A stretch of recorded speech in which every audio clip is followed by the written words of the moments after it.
Здраво, деца! Добро дојдовте на YouTube каналот на literatura.mk, каде што ги читаме најубавите приказни за деца.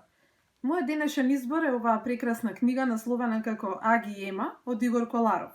Станува збор за роман добитник на наградата Политикин забавник за најдобра книга за деца. Во овој роман ја проследуваме приказната за необичното пријателство помеѓу 9-годишниот Аги и осамената старица Ема, како и нивниот заеднички бунт против отугениот свет. Почнуваме со извадокот кој што го избрав денеска за вас. Аги седи пред својата куќа и јаде јагоди. Ако го прашате Аги, ќе ви каже дека јадењето јагоди е совршен начин да се избегне јадењето јаболка. Аги застана пред огледалото и почна да прави гримаси. Се кривеше цели 5-6 минути, а потоа помисли: значи така изгледа 9-годишно момче кое се селело 18 пати. Па и не е нешто особено. Аги, тато и мама неодамна се вселија на улицата Дабова. Мама и тато многу работат, но и кога не работат, ретко се дома. За Аги секое селење значи дека во новата куќа нема да ги гледа на сосема нов начин.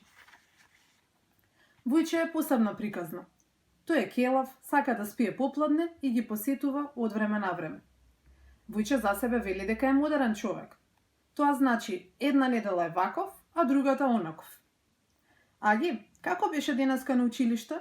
Прашува мама додека му ја мести вратоврската на тато. Се подготвуваа да одат на вечера со пријателите. Исто, одговори Аги. Сакаше да каже, исто и како и во сите други училишта што ги смени досега. 2 и 2 се 4. Рим го изградиле римјаните. На странски јазик мачка се вика поинаку.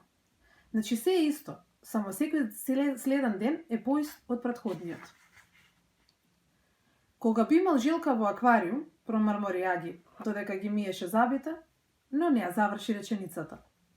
Затоа што не знаеше што би правил со неа. Сепак би било убаво да ја има.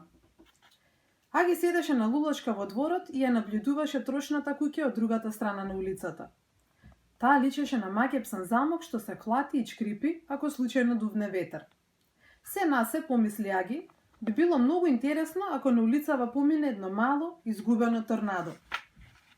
Аги е глупав, Аги е глупав, децата викаа по него додека се враќаше од училиште. Дојде војче. Аги, брат, колку си пораснал? Аги го погледна со сомнеш. Тој се чувствуваше некако непроменето. Сака да заплаче. На тато му го украдо автомобилот. Ганц нов автомобил. Како е тоа можно? Вика тато и го влече Аги за увото. Аги сака да му каже: ама тато, па јас не умеам да украдам автомобил. Наместо тоа Аги молчи, а по образот полека му тече една солза. Автомобилот е најден. Тато е весел. И купува цвеќе на мама и ја носи во театар. Не знам, си мисли Аги. Жилка во аквариум веројатно и не е лоша идеја, ама премногу е бавна и молчалива. Аги ги затвора очите и се стресува. Не би му било пријатно ако некој го држи него затворен во стаклен кафес. Ах, воздивнува. Кога би имал брат, само би го гледал. И тоа би било доволно. Се надевам дека ви е интересна оваа книга која што изобилува со хумор и со навистина прекрасни епизоди од пријателството на Аги и старицата Ема. Доколку сакате да ја запознаете Ема во продолжение, побарајте оваа книга во книжарниците на Литература МК или онлайн на нашата веб страница. Ви благодарам.